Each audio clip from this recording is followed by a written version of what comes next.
16h50 et 10 minutes très particulières d'antenne jusqu'à 17h. C'est un rendez-vous que nous vous avons fixé toute la semaine, vous l'avez peut-être entendu.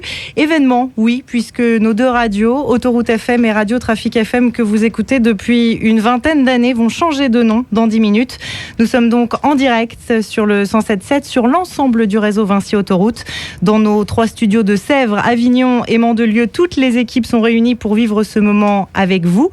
J'en profite pour remercier l'ensemble des techniciens, personnels administratifs, animateurs, journalistes, programmateurs qui officient 24 heures sur 24 pour vous accompagner et vous informer au mieux tout au long de votre voyage. Et ce notamment grâce à l'ensemble des services d'exploitation d'ASF, d'Harcourt, de Cofiroute et d'Escota, que je salue d'ailleurs aujourd'hui encore un peu plus que d'habitude. C'est en effet, vous le savez, toute une chaîne, depuis le terrain jusqu'à nos studios, une chaîne d'information qui nous permet de vous livrer les informations sur votre trajet en temps réel. Jour important, allez, historique donc dans l'histoire de nos radios. Et pour vous expliquer ce changement de nom, avec nous dans nos studios, le président de Vinci Autoroute, Pierre Coppet, bonjour. Bonjour Vanessa. Autoroute FM et Radio Trafic FM changent donc de nom dans quelques minutes. Pourquoi ? L'ambition de Vinci Autoroute est d'offrir à ses clients une autoroute qui soit à la fois plus sûre, plus respectueuse de l'environnement et qui leur délivre des services. Le premier service que nous devons à nos clients, c'est l'information trafic. Et nous n'avons pas inventé un meilleur vecteur d'information trafic que la radio. Et nous avons jugé important de lier l'image et le nom de cette radio à nos réseaux, à l'ensemble du réseau Vinci Autoroute, de façon à ce que nos clients l'identifient bien. Donc notre ambition, c'est à la fois de travailler sur l'amélioration de l'information trafic et puis d'homogénéiser notre offre sur l'ensemble du réseau avec une qualité de service homogène d'un bout à l'autre du réseau, de Paris à Nantes, de Bayonne ou Biarritz à Nice, et puis de Bordeaux à Lyon en passant par Brive.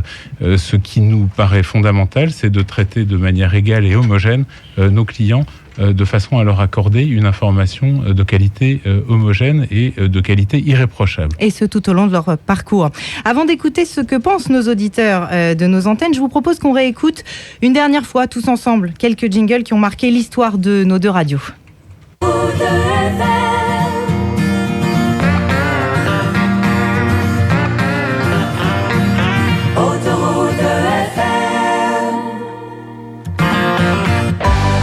Information routière, musique, actualité.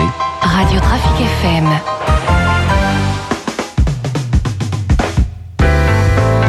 Sur Paris-Rennes, Paris-Poitiers et Paris-Bourges, Autoroute FM, la radio qui voyage.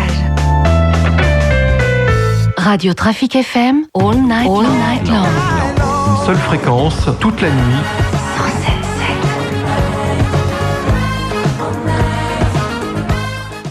Et les nouveaux jingles, la nouvelle signature sonore de Radio Vinci Autoroute Ouest et Sud, vous aurez donc le plaisir de la découvrir dans quelques minutes. Auparavant, et comme nous sommes en direct, petit retour à l'information trafic, et puisque nous sommes en direct sur l'ensemble du réseau Vinci Autoroute, une information qui concerne les auditeurs de l'autoroute A8. Un bus est en feu juste après le péage de la Turbie. L'autoroute A8 en direction de l'Italie. Toutes les voies sont impraticables. Il y a beaucoup de fumée dans le secteur. Attention donc à l'approche de la Turbie. Un bouchon est en formation, je vous le rappelle, donc circulation arrêtée, et bien sûr tous les détails sur cet événement à 17h dans le prochain point trafic. Bravo Vanessa, l'information trafic prime en toutes circonstances, même en ce jour de fête. Toujours la priorité. Pierre Coppet, vous le savez, le 107.7 bénéficie d'une grosse notoriété. Il fête d'ailleurs ses 20 ans cette année. Les clients de Vinci Autoroute notamment se sont habitués à ce service. Écoutez ce qu'ils en pensent. C'est une radio d'info, radio utile, ouais. Plus utile que divertissante. Ça marche et ça aide beaucoup. Je utilise dans la voiture uniquement ça. Je l'écoute pas tout le temps, mais c'est utile. Pratique pour nous les chauffeurs, pour les bouchons, pour tout ce genre de trucs comme ça, quoi. Très bien. Pour moi, très bien. Très utile. De ce côté-là, dès qu'on est sur l'autoroute, on le prend. Intéressante, à tout point de vue. Au niveau du trafic, au niveau des accidents, au niveau de tout ce qui se passe sur l'autoroute. Je pense que c'est un bon système et qu'il faut que ça continue, oui. Radio utile donc ? Radio Utile, moi je voudrais rappeler en entendant ce que disent nos clients que l'aventure de la radio autoroutière, elle a commencé en 1976 avec des cassettes. Souvenez-vous, Vanessa, vous n'étiez pas née. On distribuait des cassettes à Saint-Arnoux et nos clients nous les rendaient à Orléans après avoir écouté les programmes. Depuis, nous nous sommes beaucoup améliorés et nous avons un souci d'immédiateté et un souci de qualité. Ça n'est pas moi qui vais révéler les nouveaux programmes, c'est vous, puisque la professionnelle, c'est vous. Et nous avons le souci avec l'ensemble des exploitants autoroutiers, d'avoir une radio de professionnels, faite par des professionnels et par des journalistes. Et je vous laisse donc le soin de présenter la grille. Oui, pas assez divertissante, disait l'un d'eux. Évidemment, l'objectif est bien de vous offrir d'autres choses que vos conditions de circulation, même si cela reste évidemment avant tout notre priorité. Et vous l'avez vu il y a encore quelques secondes. La radio doit être assise sur le siège passager de votre véhicule. Pour cela, il y a maintenant des chroniques plus proches de votre quotidien à l'antenne, vos programmes télé, l'actualité ciné et littéraire, des conseils bien-être et santé. Et puis, évidemment, des chroniques comme dans toutes les radios quotidiennes, des reportages d'actualité. C'est aussi pour cette proximité avec nos auditeurs que nous avons bien entendu conserver nos studios sur chacun des réseaux. Je l'ai dit tout à l'heure, à Sèvres, à Vedène, à Mandelieu et à Avignon, parce que ça permet comme cela d'être plus proche de la région, de nos auditeurs et de renforcer notre ancrage dans nos régions. Autre témoignage recueilli il y a quelques jours, c'était sur le réseau Escota. Je pense que pour obtenir les informations, c'est A, les caméras, B, les conducteurs eux-mêmes qui sont sur l'autoroute, qui vous donnent des informations lorsqu'ils sont au péage. Moi, m'est arrivé déjà que j'ai vu une ceinture avec des gros crochets métalliques. Je me suis arrêté au péage et puis je l'ai donné. 5 minutes après, on l'a attendu aux radios, même pas. C'est aussi comme ça que vous concevez la relation avec vos clients qui sont aussi nos auditeurs, l'interactivité entre eux et nous ? Oui, je crois vraiment que la première raison d'être d'une radio, c'est l'information trafic. L'information trafic, elle peut sauver des vies. L'information que nous recueillons par nos patrouilleurs, par nos caméras, par l'ensemble de nos moyens de surveillance peut sauver des vies, nous ne le dirons jamais assez. Et bien sûr que l'interactivité doit être privilégiée et bien sûr que nous accordons une grande place à l'information que nous remontent nos clients. Je voudrais revenir un instant sur une des raisons d'être de ce nouveau projet de radio Vinci Autoroute. Nous aurons 4 zones de diffusion. Nous avons le souci de la proximité, nous avons le souci que les informations concernant les automobilistes leur soient délivrées en fonction de l'endroit où ils se trouvent. Alors aujourd'hui, dans une circonstance exceptionnelle, nous avons pour 10 minutes le même programme d'Orléans à Nice.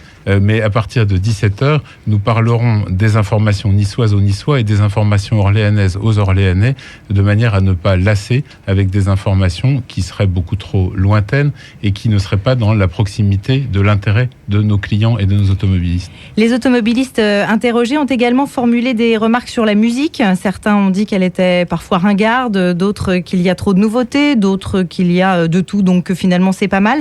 Je crois que ce qu'il faut rappeler, c'est que la difficulté de nos radios, c'est de répondre aux souhaits d'un public très large, très varié.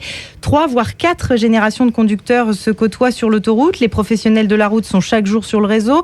Ils n'attendent donc pas forcément le même programme que des vacanciers qui nous écoutent actuellement ou des clients occasionnels. Le consensus est donc impossible en la matière. Ce qui est sûr, c'est qu'il faut vous tenir éveillé, vous qui empruntez l'autoroute quotidiennement. Pierre Copé, j'en arrive à ma dernière question parce que ce 8 avril est synonyme de grosse actualité pour Vinci Autoroute, départ en vacances de printemps et jour que vous avez choisi pour lancer, en plus de Radio Vinci Autoroute Ouest et Sud, une grande campagne de sensibilisation sur un thème qui vous est cher. Oui, vous me laissez généreusement 25 secondes pour expliquer à nos auditeurs que nous avons décidé de mobiliser tous les efforts de la Fondation Vinci Autoroute pour une conduite responsable pour aller sur une action de sensibilisation sur le réveil des consciences, sur l'hypovigilance. Le risque premier d'accident mortel sur autoroute, c'est la somnolence au volant. Et nous pensons qu'il est indispensable, qu'il est urgent que les consciences se réveillent. Et pour ça, nous avons monté une opération pour les 5 week-ends qui encadrent les vacances de Pâques, par laquelle nous allons offrir le café à nos clients. Quand on a quelque chose d'important à dire à quelqu'un, en général, on l'invite à boire un café. Eh bien, nous invitons nos clients entre 22h et 6h du matin dans les 5 week-ends qui viennent. Nous les invitons à boire un café dans les aires de service et les stations-service du réseau pour réveiller leur conscience sur les dangers de l'inattention et de l'hypovigilance au volant. Pierre Coppet, merci beaucoup. Bye bye Autoroute FM, Radio Trafic FM. Bienvenue Radio Vinci Autoroute Ouest et Sud. C'est parti, on décompte ensemble. 5, 4, 3, 2, 1. C'est parti. Radio Vinci Autoroute, 17h. L'essentiel de l'actualité, Francine Thomas. De très graves violences ont éclaté aujourd'hui en Syrie, en marge notamment d'une manifestation à Deraa, dans le sud du pays. Les autorités affirment qu'un membre des services de sécurité et un ambulancier